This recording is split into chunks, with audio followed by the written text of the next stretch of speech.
여러분들에게 전달해 드리도록 하겠습니다.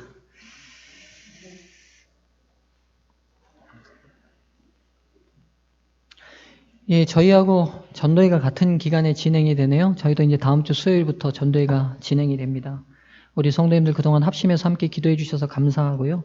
전도회가 마칠 때까지 함께 기도해 주시면 좋겠고, 무엇보다도 여러분 함께 참석해 주셔서 좋은 분위기 속에서 전도회가 진행되도록 여러분 함께 해 주시기를 간절히 바라겠습니다. 구도자가 없더라도 괜찮습니다. 여러분 저녁 예배 이 전도회 기간 동안에는 좀 함께 참석해 주셔서 분위기가 뜨거워야 새로 오신 구도자들도 말씀에 더 깊이 있게 또 들을 수 있으니까요. 여러분들 꼭 함께 참석해 주시고 참여해 주시기를 당부드리고 부탁드리겠습니다. 먼저 다 함께 하나님의 말씀 여호수아 14장 6절부터 12절까지 있는 말씀을 봉독하도록 하겠습니다. 여호수아 14장 6절부터 12절까지 있는 말씀입니다.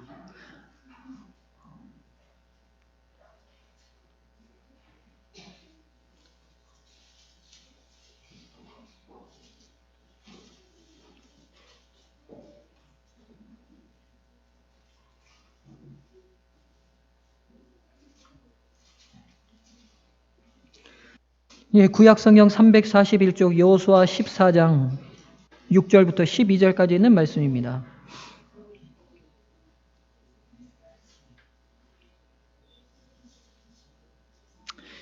오늘 이 시간에는 이 본문의 말씀을 통해 하나님께서 저희에게 하시는 음성을 듣기를 원합니다. 오늘의 말씀의 제목은 이 산지를 제게 주소서라는 제목입니다.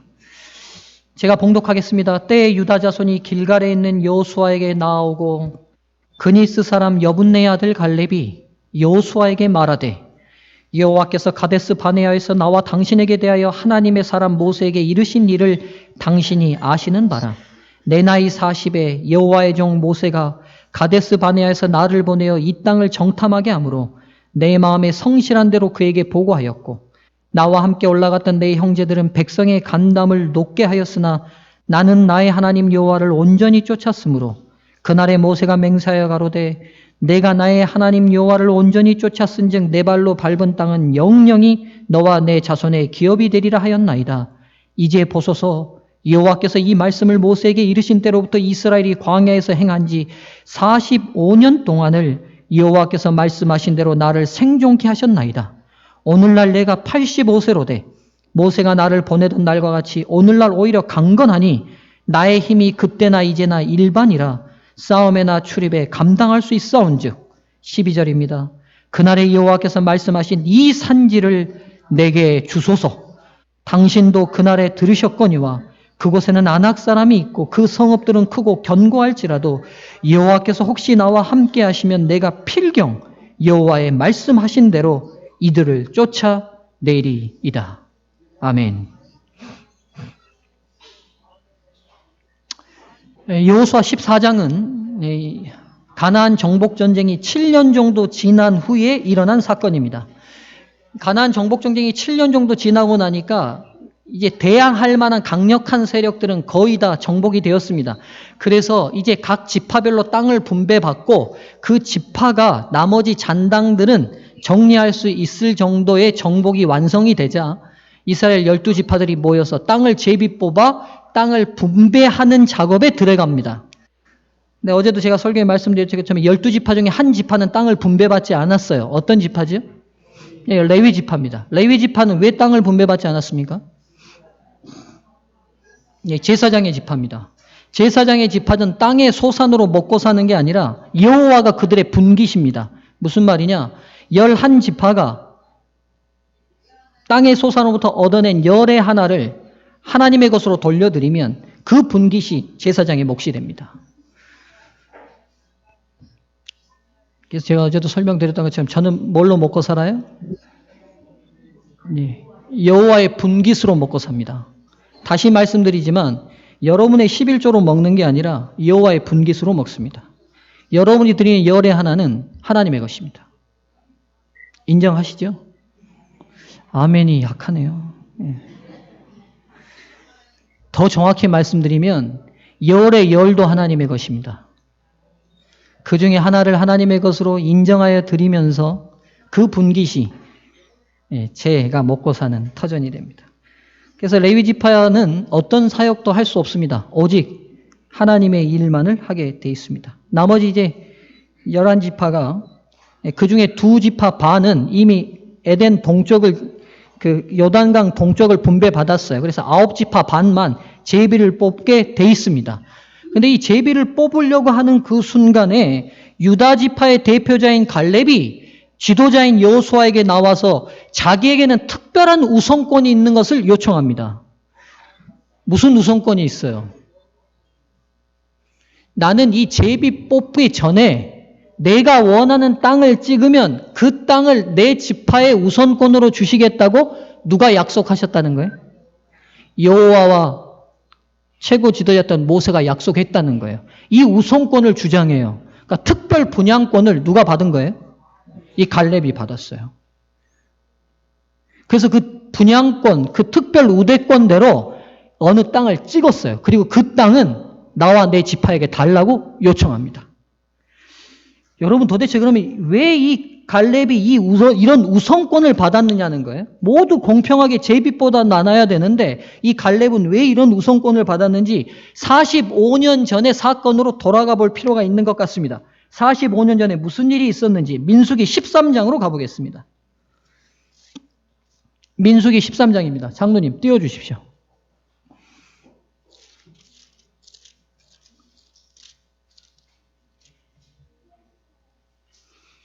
민수기 13장 1절과 2절입니다. 자, 보시겠습니다. 여호와께서 모세에게 일러 가라사대 사람을 보내어 내가 이스라엘 자손에게 주는 가나안 땅을 탐지하게 하되 그 종족의 각 지파 중에 족장된 자 한 사람씩 보내라. 그러니까 45년 전에 출애굽해서 가나안 1세대들이 가나안 땅의 접경지인 가데스 바네아라는 지역으로 모였습니다. 그리고 하나님께서 주시겠다는 그 땅이 도대체 어떤 땅인지 그 땅을 미리 사전 조사 파악하는 특별조사단을 구성했어요.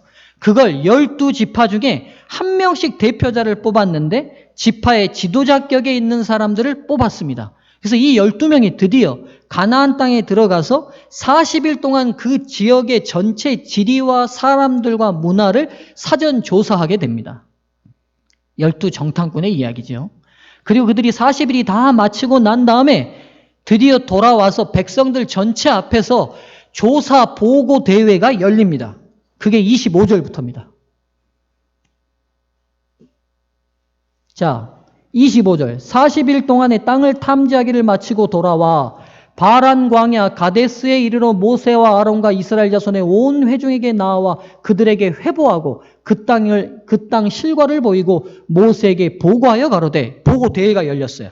12명의 정탐꾼들이 사전 조사를 다 마치고 한 다음에 하나님이 주시겠다는 이 땅이 도대체 어떤 땅인지 보고가 열렸는데 이 보고 대회에서 완전히 이 12명이 두 쪽의 진영으로 분리가 돼버리는데 그 보고의 내용을 들어보시죠. 27절입니다. 모세에게 보고하여 가로되 당신이 우리를 보낸 땅에 간즉 과연 젖과 꿀이 그 땅에 흐르고 영어대로 말하면 밀크와 하니가 그 땅에 흐른답니다. 예, 그만큼 땅이 어떻다는 말이죠? 예, 기름지다는 말입니다. 그곳은 그 땅의 실관이다. 그러나 그 땅 거민은 강하고 성읍은 견고하고 힘이 클 뿐 아니라 거기서 아낙 자손을 보았으며 아말렉은 남방 땅에 거하고 헤딘과 여부스인과 아모리인은 산지에 거하고 가나안인은 해변과 요단가에 거하더이다. 무슨 말이냐면 각 지역이 이게 빈 공터가 아니고 젖과 꿀이 흐르는 땅이기 때문에 이미 누가 다 점령하고 사는 거예요? 다른 민족들이 그 땅에 이미 점령하고 살고 있다는 말이에요. 그 다음 30절.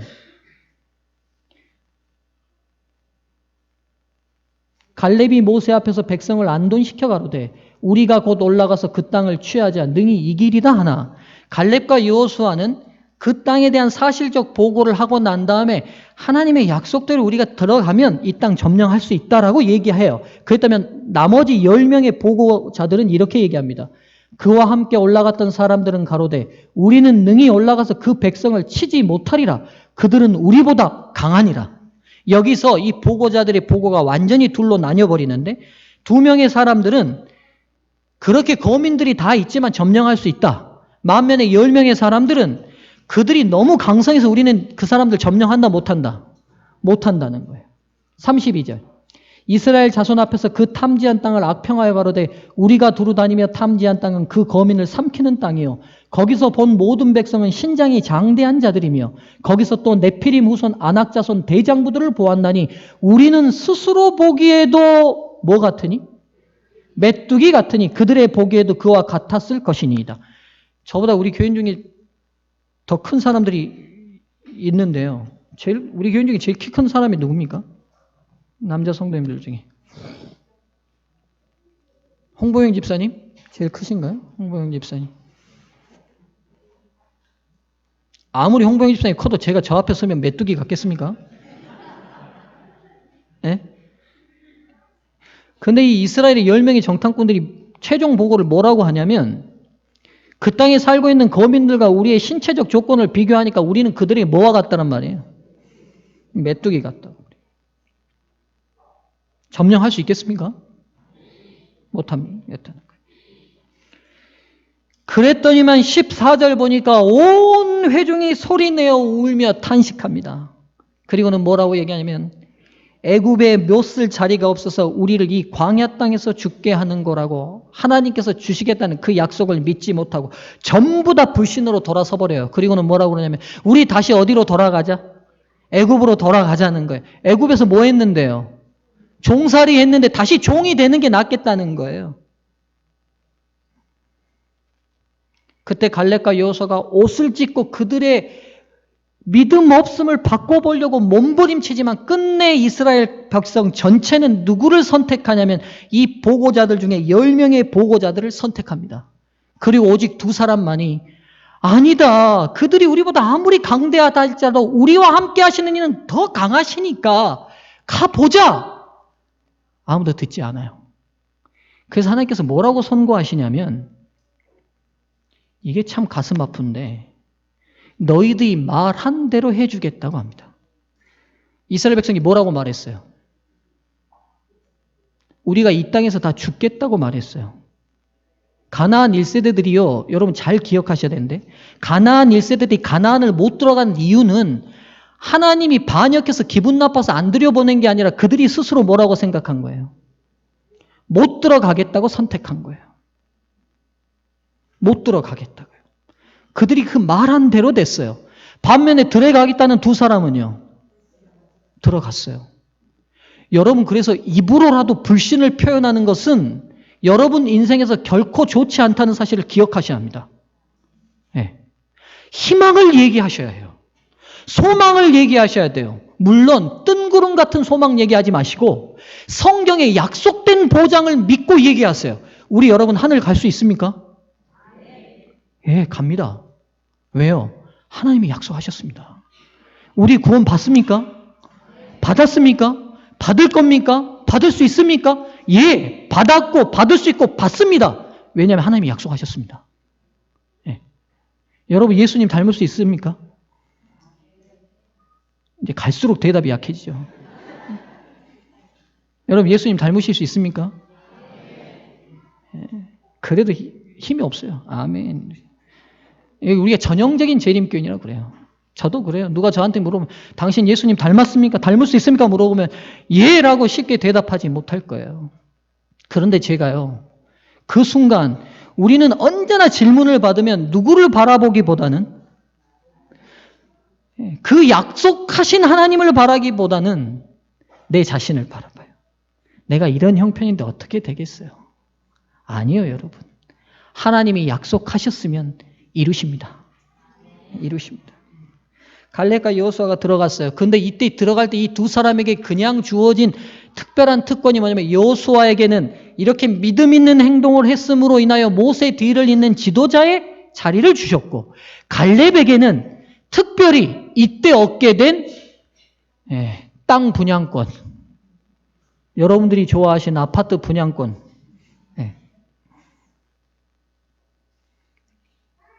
땅 분양권을 이때 얻게 돼요. 하나님이 뭐라고 약속하시냐면 네가 찍은 땅은 지파들이 제비 뽑기 전에 네 지파와 네에게 먼저 주겠다고 약속하십니다. 이걸 모세가 확인해요. 장로님, 신명기 1장 36절 한번 보여주십시오. 신명기 1장 36절입니다.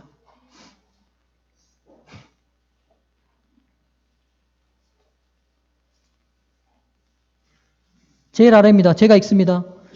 오직 여분네의 아들 갈렙은 모세가 이렇게 확인해줘요. 온전히 여호와를 순종하였은지 그는 그것을 볼 곳이요 그가 밟은 땅을 내가 그와 그 자손에게 주리라 하시고. 그러니까 지금 45년 전에 받은 그 분양권을 내내 가지고 있다가 드디어 땅이 다 정복되고 나고 땅의 분배가 들어가기 전에 드디어 뭘 들고 나온 거예요. 갈렙이. 이 분양권을 들고 나온 거예요. 우선 선택권을 들고 나왔어요. 이 선택권은 하나님과 모세가 나에게 준 거니까 나에게 우선권이 있다는 거예요. 근데 여러분, 그렇게 선택된 땅이 특별해요. 오늘 본문에서 제가 제목이 뭐라고 말씀드렸죠? 이 산지를 내게 주소서. 여러분 생각해 보세요. 가나안 정복이 많은 부분 정복이 됐기 때문에 이미 평지와 평야지대가 정복이 됐어요. 그러면요, 자기 지파와 자기를 위해서 그동안 수고한 이 노 지도자가 어떤 땅을 선택한들 특별히 사람들이 불평하지 않을 거예요. 근데도요, 이 갈렙이 어떤 땅을 선택하냐면 평지도 아니고 평야도 아니고 농경을 할 수 없는 산지를 요청하고 아직도 정복하지 않은 민족이 있는 땅을 요청해요. 그러니까 좋은 땅을 선택한 거예요? 악토를 선택한 거예요. 악토만 선택할 뿐만 아니라 이미 정복되어 있는 땅이 아니라 정복이 남아있는 땅을 선택했어요. 갈렙이 나이가 많아서 노망이 든 겁니까? 왜 그런 거죠? 자기에게 있는 좋은 우선권을 자기의 민족과 자기 지파와 자기를 위하여 좋은 것으로 활용한 게 아니라 선택을 해도 가장 최악을 선택하는 땅을 선택했어요. 이유가 뭘까요? 45년 전의 장면으로 잠깐 다시 돌아가 보죠. 민수기 13장. 장로님, 민수기 13장 다시 한번 보여주세요. 네. 민수기 13장 28절. 자, 보시죠. 45년 전에 지금 이 10명의 보고자들이 하는 보고 속에서 이 땅을 정복할 수 없다는 중요한 이유로 제시되는 것이 있어요. 그게 뭐냐면 이 땅에 이미 누가 살고 있습니다? 가나안 족속들이 살고 있는데 이 가나안 족속들은 우리랑 비교했을 때 어떻다는 거예요? 싸워서 전쟁을 해야 되는데 전쟁의 상대가 안 될 만큼 강성하다는 거예요. 강성하다는 거예요. 그게 가나안 정복을 할 수 없다는 굉장히 중요한 이유로 제시됐어요. 근데 이 민족 중에 특별히 10명의 정탐꾼들이 절대로 점령할 수 없을 것 같은 넘을 수 없는 넘사벽이 있어요. 요즘 젊은 친구들의 말대로. 넘사벽이 있는데 그 넘사벽으로 언급된 민족이 누구냐면 28절 보시죠. 그러나 그 땅 거민은 강하고 성읍은 견고하고 힘이 클 뿐 아니라 거기 누가 있습니다? 아낙 자손이 있습니다. 그리고 이 아낙 자손을 또 언급해요. 이 정탐꾼들이.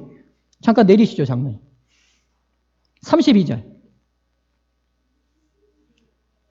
이스라엘 자손 앞에서 그 탐지한 땅을 악평하여도 우리가 두루다니며 탐지한 그 거민을 삼키는 땅이요. 거기서 본 모든 백성이 신장이 장대한 자들이며 거기서 또 네피림 후손은 뭐냐면 창세기에 전설적으로 내려온 민족인데 거인족들이에요. 거인족. 근데 이 아낙 자손들이 이 거인족의 피를 이어받았는지 한 사람만 특출나게 큰 게 아니라 민족 자체가 다 어떤 거예요? 거인족이에요.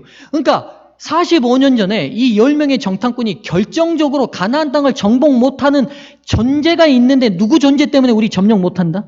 이 아낙 자손 때문에 못한다는 거예요. 아낙 자손 때문에.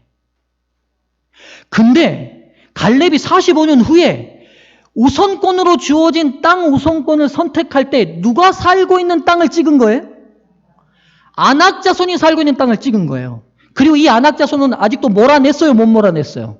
못 몰아냈어요. 왜냐하면 이 아낙 자손은 어디 살았냐면 헤브론 지역, 그러니까 예루살렘과 가까운 지역인데 그 지역은 다 어떻게 되어 있냐면 바위로 이루어진 높은 산지에 산성들이 있는 요새화된 동네예요. 그러니까 이스라엘 여호수아가 7년 동안 정복 전쟁을 하면서도 누구는 점령을 아직 못한 거예요. 아낙 자손은요. 왜? 사는 지형 자체가 높은 산지에 요새화되어 있을 뿐만 아니라 그 가나안 민족 중에 가장 신장이 장대하고 거대한 사람들이에요. 근데 갈렙이 어느 땅을 찍은 거예요? 이 안악자손 몰아내지 못한 이 헤브론 지역을 내 지파의 분깃으로 내놓으라고 찍은 거예요. 제가 하늘 가서 만나보고 싶은 사람이 많은데 그 중에 한 사람이 이 양반입니다. 갈렙의 이야기가 성경에 많이 등장하지 않아요. 근데 갈렙은 참 위대한 면이 많은데 그 중에 하나가 여호수아와 갈렙이 같은 친구로 같은 정탐꾼이었는데 누가 지도자가 됐어요? 모세 후계자가요. 여호수아가 모세의 후계자가 되고 본인은 후계자에서 탈락됐어요. 시기와 질투가 느낄 만한데 성경이 그런 장면이 하나도 없고요. 이제 45년이 지난 다음에 그에게 주어진 땅 우선권을 가지고 이미 지배되고 넓은 농토가 있고 말 그대로 젖과 꿀이 흐르는 지역을 자기 지파의 땅으로 자기 몫으로 선택한다 한들 누가 아무 말 못해요. 왜냐하면 갈렙이 이룬 업적과 신앙을 다 알기 때문에. 그 노인이 그건 누려도 누구도 얘기 못해요. 그리고 마지막 노년 좀 편안하고 안락하게 그 땅에서 살 수 있어요. 그런데 85세 된 노인이 그 우선권 들고 나와서 당당하게 하는 이야기가 뭐냐면 하나님이 나에게 땅 주시겠다고 약속하셨는데 나는 다른 땅은 다 싫다. 45년 전에 내 형제들이 가나안 1세대들이 두려워서 실패한 그 안악 자손이 사는 그 땅, 내 땅으로 달라는 거예요. 그럼 내가 어떻게 하겠다고요? 여호와를 의지하여 그들을 필경 몰아내겠다고요. 사랑하는 소중한 교회 성도들이시여, 이 시대에 저와 여러분이 이런 믿음의 사람들로 섰으면 좋겠습니다. 우리는 신앙과 믿음을 때로 나와 내 가정의 일신의 안위와 평화를 위하여 사용할 때가 많이 있습니다. 하나님 믿어서 자식들 잘 되고 내가 편안하고 부유해지면 좋지요. 그것도 하나님의 은혜고 축복입니다. 그러나요, 여러분, 오늘 우리가 하나님 나라를 확장하는 데 있어서, 하나님 나라를 도래하는 데 있어서, 하나님 나라를 기다리는 재림 성도로 있어서 하나님이 과연 저와 여러분에게 기대하시는 게 무엇일까 하는 것입니다. 여러분, 이 갈렙의 이야기가 참 신기해요. 그리고는 나와서 차마 여호수아가 친구인 이 갈렙이 아직도 그 안악 자손이 있는 이 무서운 전투 가운데 생명을 잃어서 이 땅 못 주겠다고 할까봐 갈렙이 뭐라고 얘기하냐면 본문에서 뭐라고 그래요? 45년이 지났지만 자기가 지금도 뭐라? 봅시다. 이런 감동적인 장면을 또 봐야 돼요. 여호수아 10장으로 가시죠. 14장 10절 보시죠. 이제 보소서. 갈렙이 여호수아에게 이렇게 말해요. 여호와께서 이 말씀을 모세에게 이르신 때로부터 이스라엘 광야에서 행한 이 45년 동안을 여호와께서 말씀하신 대로 나를 뭐하게 하셨습니다. 그러니까 이게 내가 지금 85세까지 산 이유는 다른 이유가 아니다. 45년 전에 내 민족이, 내 형제가 무서워서 실패한 그 자리 다시 믿음으로 승리하라고 한 게 날 살리신 이유라는 거예요. 가나안 1세대는 지금 다 죽었어요. 그러니까 지금 제일 나이 많은 사람이 누구냐면 여호수아하고 갈렙이에요. 85세입니다, 여러분. 근데 이 어른이 뭐라고 얘기하냐면 하나님이 나에게 생명 준 건 다른 이유가 아닙니다. 45년 전에 내 귀한 형제들과 내 민족이 실패한 그 믿음의 현장을 나는 돌아가서 여호와의 이름으로 승리하겠다는 게 내 생존 목적이라는 거예요. 어느 날 누군가 저에게 이런 얘기를 하시더라고요. 사람이 생명이 붙어 있다면 아직도 하나님은 그 사람에게 하고 싶은 일이 있기 때문이라는 거예요. 제가 그 말을 듣고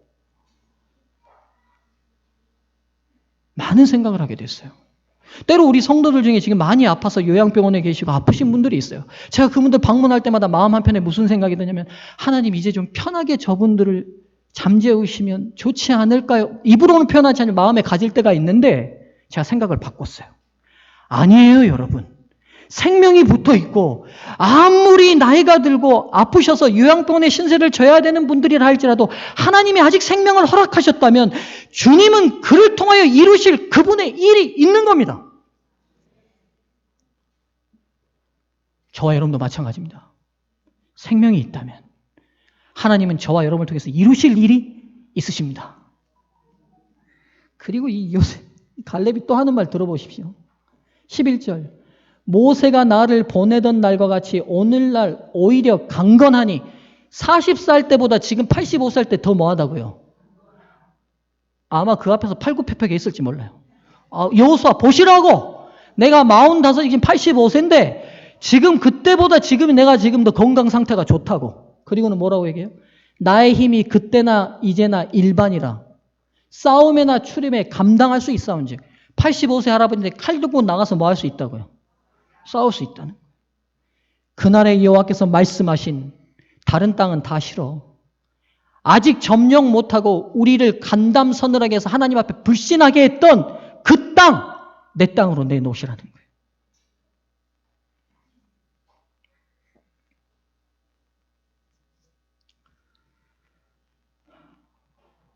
참 숙연해지는 장면이 아닐 수 없습니다. 제가 갈렙에 대해서 몇 가지 신앙적 특징들을 살피게 되는데요. 크게 몇 가지를 볼 수 있어요. 첫 번째, 갈렙은 40대 때 믿음이나 85세 때 믿음이 변했어요, 변치 않았어요?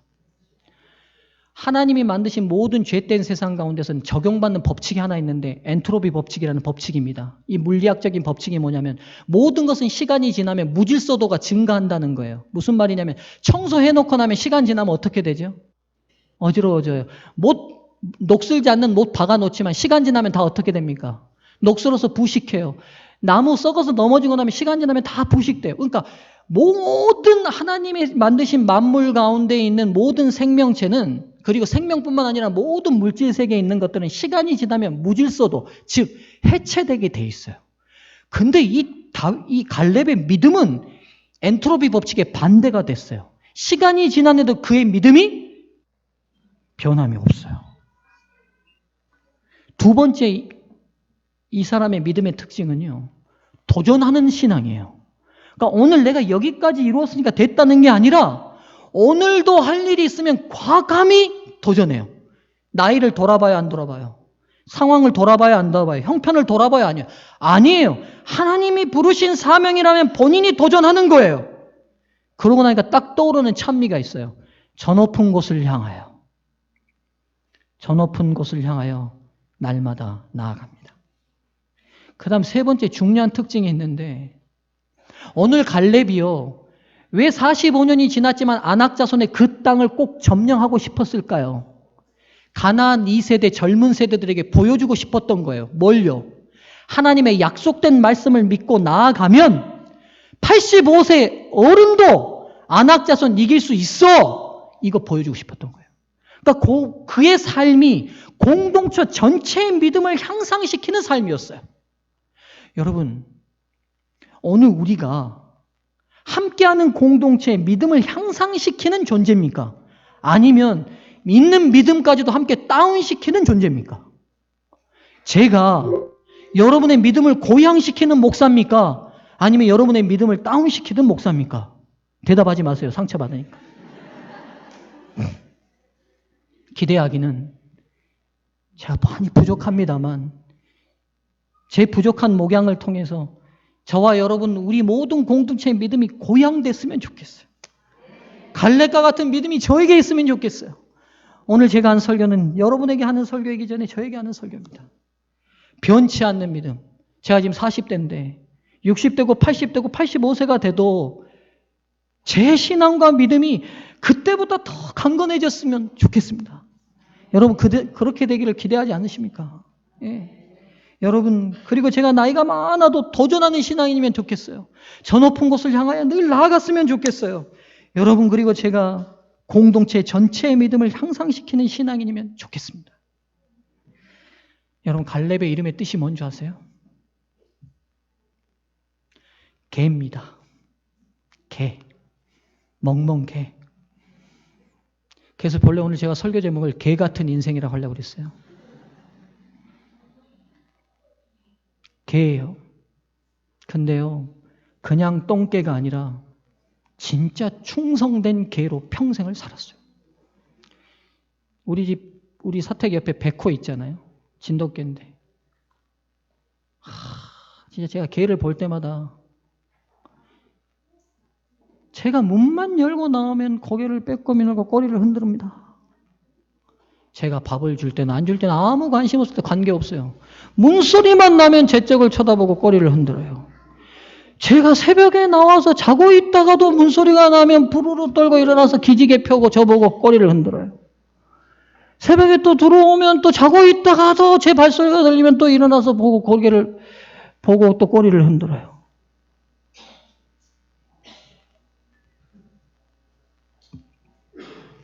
참 충성돼요. 갈렙의 이름을 부모님이 잘 지었어요.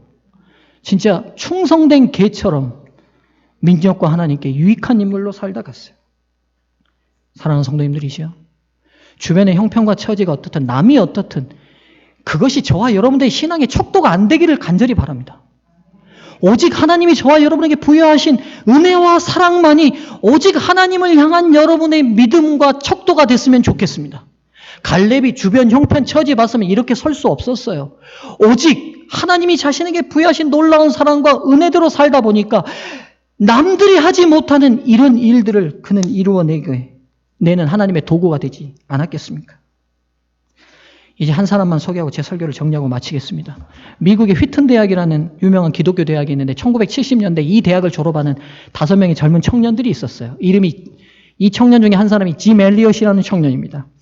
그런데 이 청년들이요, 아주 대학에서 유망받는 청년이었고, 목회 사역을 해도 미국에서 어디든 초청받을 수 있는 아주 전도가 유망한 청년들이었는데, 이 청년들은 짐 엘리엇이 한 얘기가 있어요. 왜 어떤 사람들은 복음을 2번씩 들어야 하는데 어떤 사람은 한 번도 듣지 못하고 죽어야 합니까? 무슨 말이에요? 미국 내에는 복음을 전할 수 있는 많은 사람이 있다는 거예요. 그래서 어떤 사람은 2번, 3번 복음에 초청되고 전도에 초청되는데 남미나 이런 오지에 있는 이 야만족들은 복음을 들을 기회가 없다는 거예요. 그러니까 그 일은 누가 해야겠다고요? 본인이 해야겠다고 생각합니다.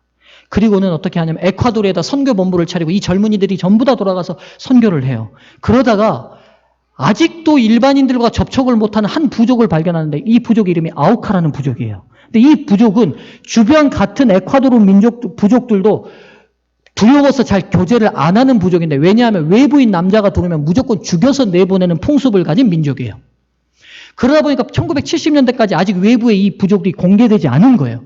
근데 이 짐 엘리엇과 청년 4명이 누구에게 복음을 전하겠다고 생각한 거예요?